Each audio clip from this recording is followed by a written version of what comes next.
what's going on, guys? So we got this Audi R8. This is a brand new Audi R8. This is 2018, and it's being wrapped in a Galaxy print film, as you can see.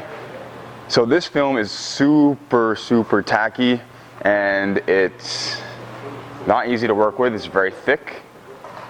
On top of that, it's also, the adhesive doesn't hold very well, so which is kind of like really makes the job difficult when you're going to install, because I cannot rely on this adhesive at all. Maybe like 5-10% stretch and that's it. So the film does stretch really easily, so it's easy to overstretch it, but at the same time it's not holding as far as the adhesive goes, and it's super tacky. I'm gonna do some videos on how I do the front bumper and how we do the rear bumper and that kind of stuff, so that you can get a good idea on what that looks like.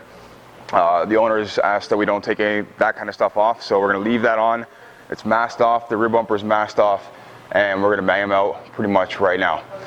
Hope you enjoyed the video, guys. Hope you like the R8. I think it looks pretty awesome. The original paint, the blue, is really nice as well, but I do like the Galaxy. It does look pretty wicked, something a little bit different.